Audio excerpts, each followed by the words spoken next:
saps el que és? Sí. Ja el tens fet? Sí.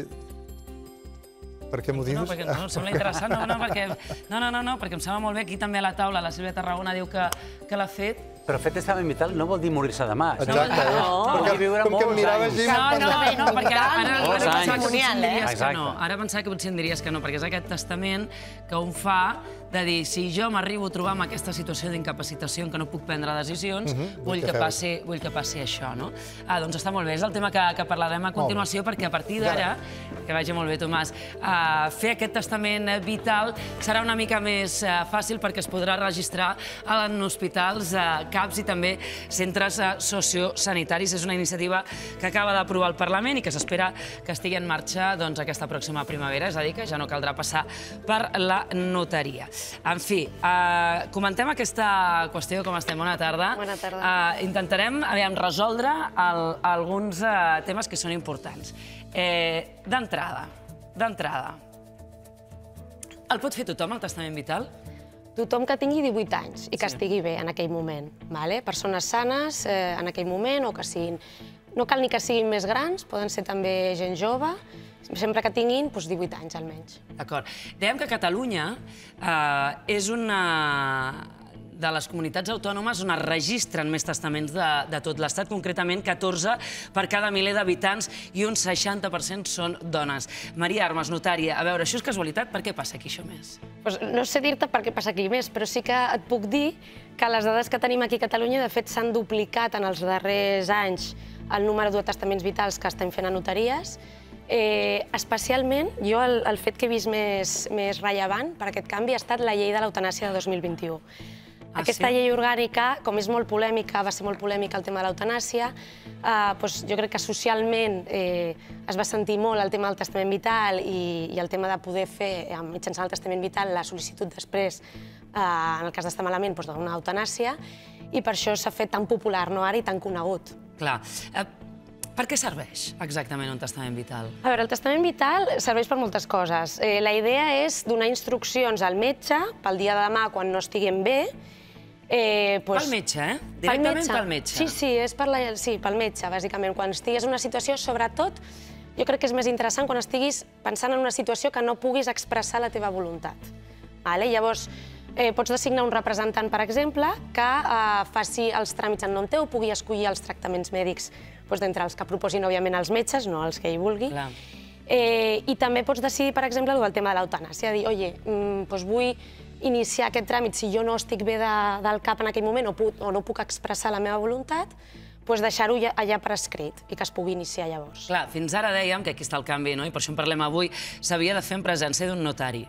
Clar, ara qui més pot validar aquesta decisió? Sí, abans es podia fer, abans d'aquesta modificació, davant de 3 testimonis també, majors d'edat, davant de notari només, i ara el que s'introdueix és davant de professional sanitari, del CAP, sembla que és d'atenció primària, hi ha una esmena d'Esquerra que sembla que va per aquesta via, que sigui només d'atenció primària, personal de centres sociosanitaris, hospitalari. Molt bé. Un cop fet aquest document, on queda? On queden registrades aquestes voluntats? En l'historial clínic del pacient. A nivell de notaries, per exemple, nosaltres ho enviem al registre d'últimes voluntats i llavors això queda tot en l'historial clínic, de manera que tots els centres puguin accedir a aquell document i saber una miqueta el contingut. I un es pot retractar, un pot fer un canvi? Sí, sempre. Mentre estigui bé del cap, sí. Sempre, esclar, sempre.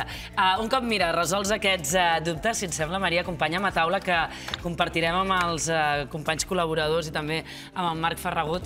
Mira, acompanya'ns aquí. Alguns dels dubtes que ens han fet arribar els espectadors i que tenim nosaltres mateixos. Avui la Sílvia Tarragona ens deia que ella l'ha fet, el testament. Sent tan jove.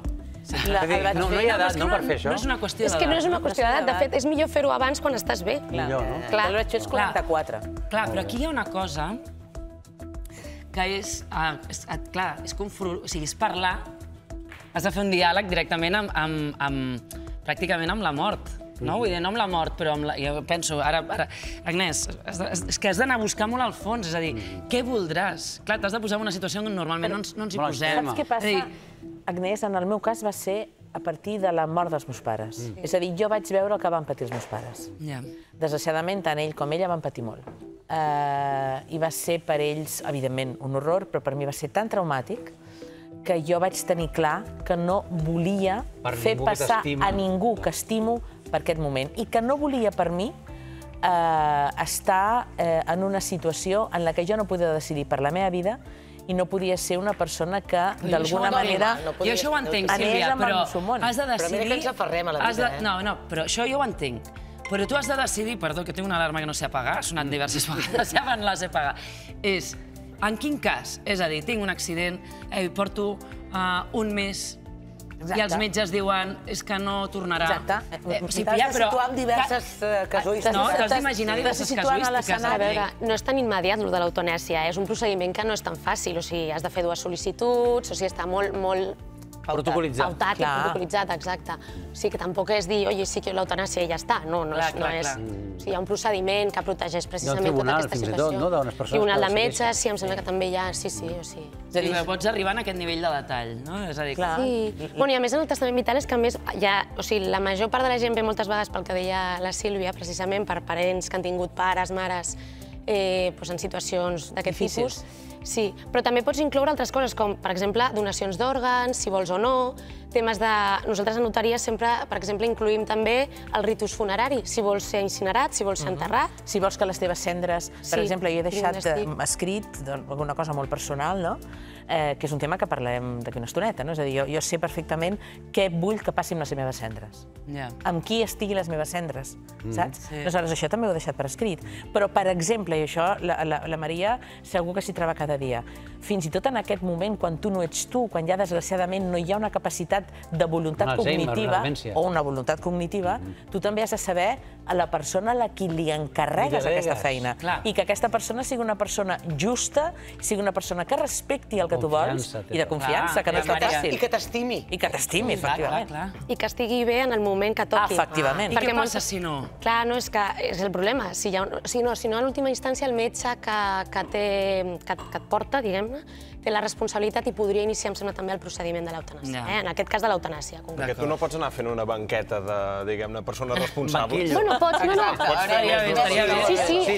Sí que es pot, en notaries. De fet, posem moltes vegades i em diuen, oye, jo me fío de 2, però que vayan de la mano, mancomunats. O fins i tot pots canviar-ho. Molt bona. Perquè no treguin profit. Pots canviar-ho, no, Maria? És a dir, si jo vaig decidir que A era la persona que era el meu tutor o tutora, ara puc decidir als 56 anys que sigui B. Sí, també, hi ha revoques l'anterior. O A i B, que és el que hem de fer. O A i B. O A i B, o si falta un que vingui l'altre i s'acredita amb un certificat de defunció, etc. Sí. Molt bé, aviam, Marc, dubtes dels espectadors. Dubtes dels espectadors com el Carles, que ens pregunta si té caducitat, és a dir, si s'ha d'anar renovant aquest testament vital. No, no és necessari. Ho pots canviar, és el que estàvem comentant abans. L'últim revoca els anteriors, anul·la els anteriors, però l'últim no té una vigència, val sempre. Llavors, també la Laura diu, costarà diners fer el testament vital a través del CAP? Això haurem de preguntar-ho al CAP. Això haurem de preguntar al CAP. Jo suposo que això entenc que serà gratuït, perquè si volen donar més opcions, i el CAP en principi està cobert per... Aquest és un tema, I també m'agradaria preguntar... Està cobert i superat. No, també m'agradaria preguntar als metges de capçalera. Clar, perquè això, en 7 minuts no ho arregles. No ho arregles, aleshores no sé com ho faran. No, i a més també pot haver discussions. No, clar. Pot haver-hi què? Discussions. Debat.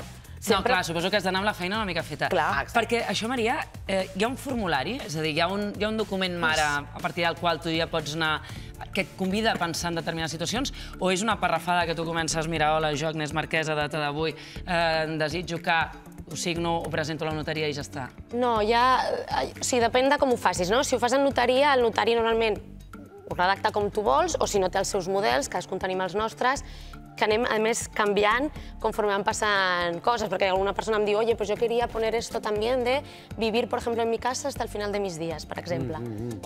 Pues això jo ara ho tinc ja posat, per exemple, en el meu model, i perquè la gent s'ho plantegi i escolleixi. Que interessant, això. Per exemple, a nivell de formulari que em comentaves, sí que hi ha un a la web del GenCat, del Departament de Salut, em sembla que és, i és un... Sí, no? El Canal Salut. El Canal Salut. Mireu, és aquest. Pues sí, deu ser aquest, sí. Que llavors és bastant... Jo l'estava mirant abans, perquè no l'havia mirat, però és bastant llarg. Del Comitè de Bioètica, sí. És bastant llarg, però sí, et fa plantejar algunes de les coses que comentàvem, sí. Tu te l'has fet o què? Jo el testament vital sí que el tinc fet. Perquè ho té a prop. És que deu veure de És tot, que la a la Maria. vida has de tenir, a banda de tenir algun conegut amic metge o familiar, no? Jo estic treballant perquè a la meva família algun dia hi hagi un metge, encara no en tenim cap. Aquella persona que li pots enviar un WhatsApp del mínim que et notes una mica de mal de coll, saps? I també has de tenir a vora algun notari, advocat, d'aquests que la gota malalla de has de fer el testament, has de fer el testament vital, has de tenir això arreglat, has de tenir això... Maria, si em permeteu, només us diré, hi ha 3 documents que són fonamentals. Testament, normal, testament vital, que és el que parlàvem, i poders preventius. Aquests 3... Otorgar poders preventius a una persona. Sí. Que actua per tu. Per quan tinguis un problema d'Alzheimer o alguna cosa d'aquestes d'incapacitat. I fins i tot si tens un accident i quedes malament, algú que pugui actuar amb el teu nom. Tot això posa en un interrogant el pilar fonamental de la societat, que és la família. És a dir, tu pots tenir una família que de cara en fora sigui fantàstica, però que després a l'hora de la veritat ni et recolzi, ni t'entengui, ni miri pels teus interessos. Així doncs, que això que acaba de dir la Maria em sembla molt important. És a dir, tenir algú que sigui una espècie com d'albacea, ho estic dient fatal, Maria, però que sigui algú que digui, escolti, no pateixi que jo em responsabilitzo i això es farà com vostè vol que es faci, com per exemple que no m'ingressi en un geriàtric i vull viure a casa fins als últims dies. I qui em paga això? Bueno, escolta... No, clar. Escolta, és que també es pot fer, Jo vull estar a casa fins al final, però qui m'ho paga? Doncs potser tu pots pagar tu, Víctor. No. O qui sigui, és igual. Paga-m'ho tu. No és només pagar. Maria. No és només pagar. Clar. No és qüestió de pagar. Són moltes coses, sí. Sí, és un tema també que puguis estar a casa, que jo sempre ho posem, sempre que les mesures de les possibilitats es pugui estar a casa, doncs es pot estar a casa. A veure, sempre moltes vegades ho parlen molt amb el testament, no el vital, ara estic parlant del testament per després de la mort. Els béns. Clar, moltes vegades em venen pares que diuen aquest no s'ha cuidat de mi, vull canviar el testament, li deixo més aquest que sí que s'ha cuidat de mi. Sí. Per aquesta via... Aquestes coses passen, Passen molt. No, el que veuen els notaris... Les baralles. Tenen llibres per escriure. Maria Armas, moltíssimes gràcies per acompanyar-nos i Gràcies a vosaltres. ajudar-nos amb aquesta qüestió. Marc Ferragut, Ada Parellada, Encantat. Víctor Amela.